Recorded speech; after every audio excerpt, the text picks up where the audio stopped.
So first of all, Todd, welcome to Golftec. Mhm. We're going to do a quick analysis of your swing, make roughly 10 minutes worth of video for training purposes for you. I see that you're a very visual guy, so this is a really good thing to help you see what's going on. First, we're going to talk about the color code system. So we see that at dress, we have all 4 colors.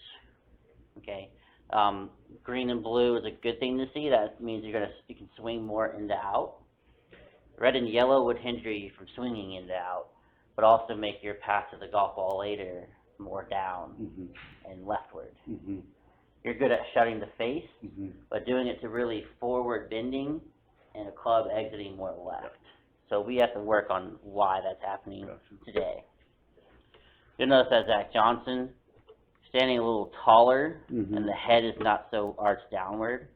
So you're going to feel like this part of your spine is going to get straightened up a little taller, where we're not so forward bent.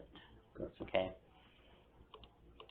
That angle is making it really hard for you to create a better backswing. So, starting the backswing here, we want to make sure that we're not working the club out and away from our body. So you see a lot of green happen right here.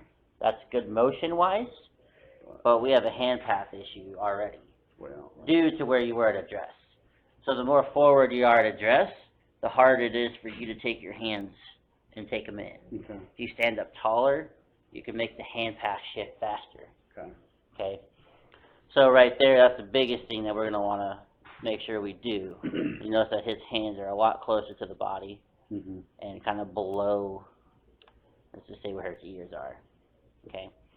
We've got to get that club head working more behind us faster. That's why you don't start anything right of your target. To hit a draw, it needs to start right of target. So we've seen the takeaway. Now we're going to compare the backswing with Zach Johnson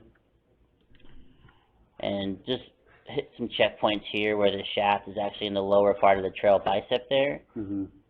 Okay. Because we're so outward here, all we can do is vertically lift the club straight up, and we're actually in the upper part of our shoulder already. So we are turning a lot here. We see blue and green. Blue would be above average to this point, but we're not doing it correctly. Okay? You're just rotating without actually using your structure of your hands and your legs better.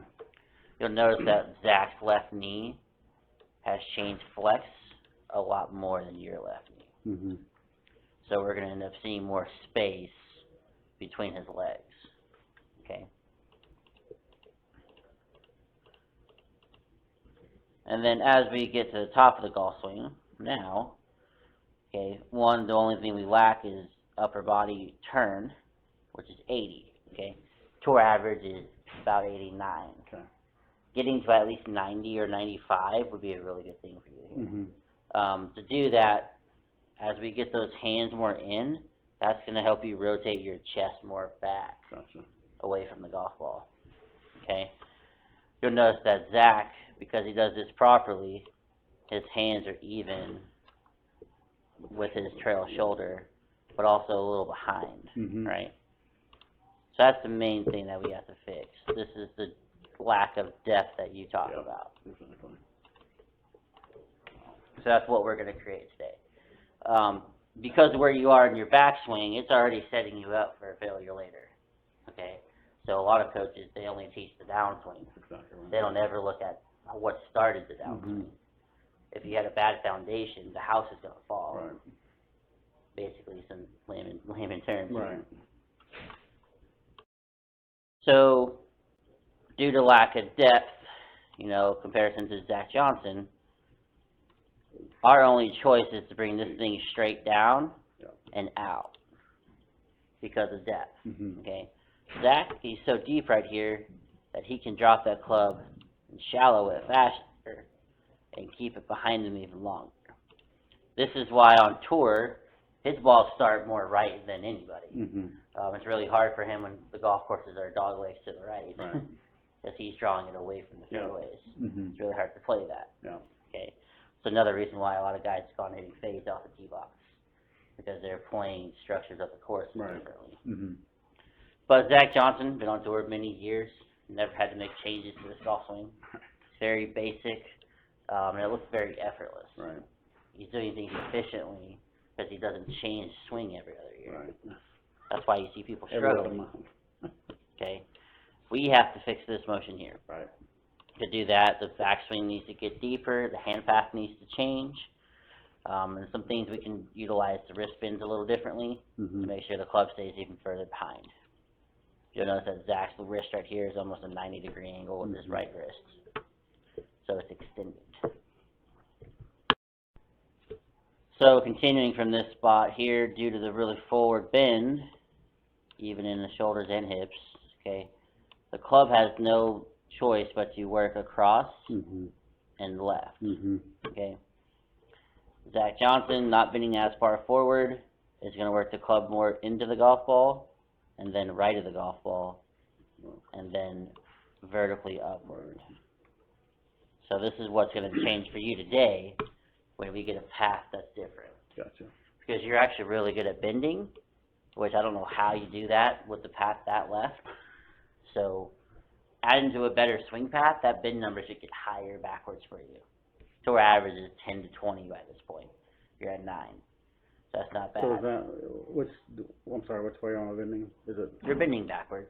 So this is, oh, okay, it's bending. Zach's doing it at an extended rate of like 20 backwards. Okay, so you could bend back even further here and send the path further and out. Oh, okay. But that's something we'll get to towards the end of today. Gotcha. In this video, it's kind of before and after effects of a better club path, but describing what it does to balls when they're hit well. Okay? The more centeredness the ball struck, the higher the ball speed will be. Okay? When you're hitting it more towards the toe and heel, you're not able to launch the ball correctly at a correct launch angle. 18, based on your speed, is a good launch angle. Anything between 18 and 20. If you're launching this thing at an apex of 34 yards, tour average is 32. Okay? And the tour average 7 there, and it's like 180 when you average everybody together. Okay? 180 in the air compared to 168. Okay? And then also take a look at differences for spin. Just over 5,000, that's the correct amount of spin rate for a 7-iron for you. You have a positive azimuth, which means the face was pointed 3 degrees right at impact, compared to a negative 4, a 7-degree difference. This ball went 23 yards left, this ball went 14 yards left. But that's on the green, and also still not an effective line angle. We flatten those out, that would help you. But look at the total distance was 193.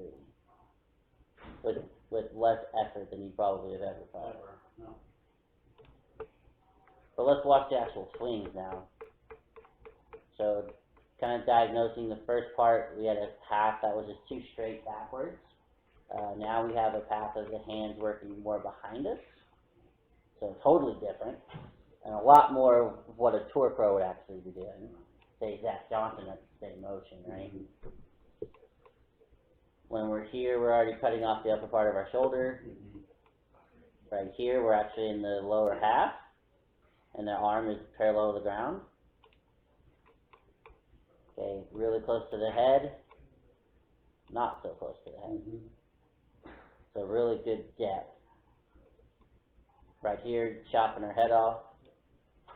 Right here, there's actually a shoulder in view.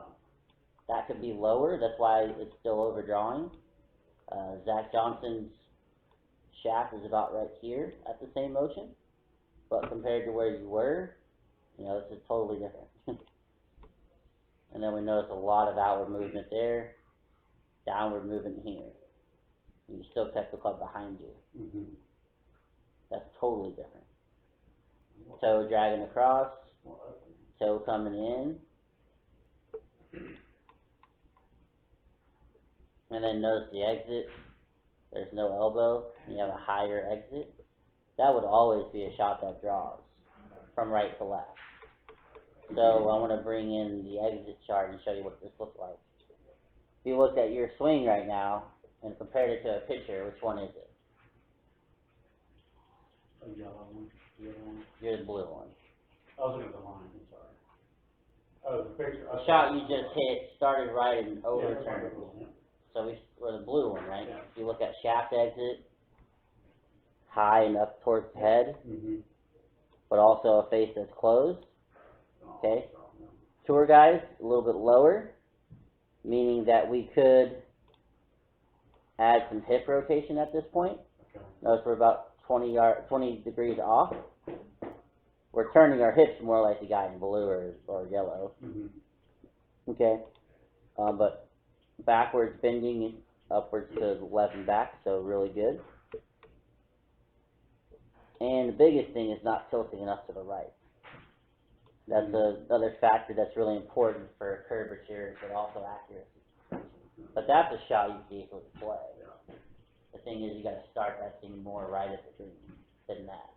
Right, yeah. So play a 10-yard buffer. Gotcha, yeah. Your target is the right edge, Yeah. as opposed to the middle of the green. Mm-hmm. For now. Two really important things in a golf swing as a dress position for correct foundation is to not be so forward bent. Okay. Sometimes this can happen when a shaft's too short, but I don't think that's really the case here.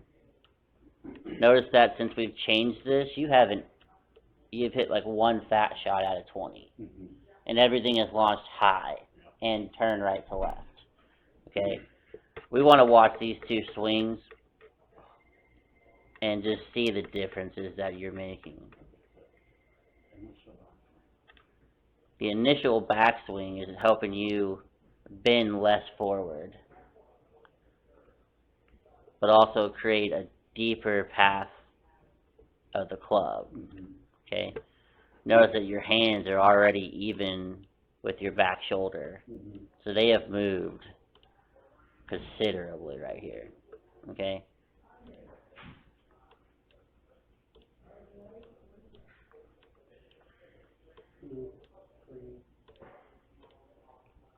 So when you bring up how much you're turning, right?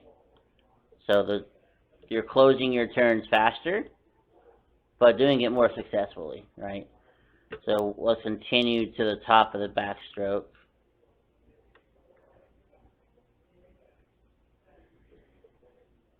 So you've gone from 80 to 88. 89 is the average. A tour player does it, okay? And you're rotating your hips above average now. So the space between here is bigger, Absolutely. which is giving you a better rotation in general. But also changing how your hips bend as well. So all good things are happening right now. Mm-hmm. Yellow means it's close to average, okay? If I saw like a blue right here, that would be above average. Mm-hmm. But anything red would be like, we need to get rid of that, okay? And because of what we do here, you actually just drop this club down. So now we're getting closer and closer to the middle of our bicep. This, not a chance in hell.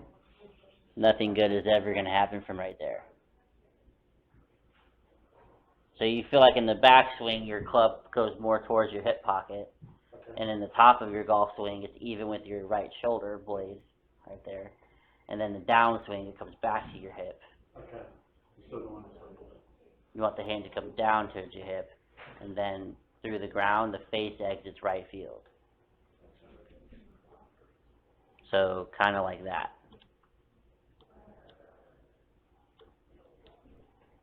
Those are different people. The more you point the grip in that way in the downswing, the further right that ball could go. Mm-hmm. Look where the grip end's already pointed. Guess why you hit them over there? Because the face is going to end up at the same point.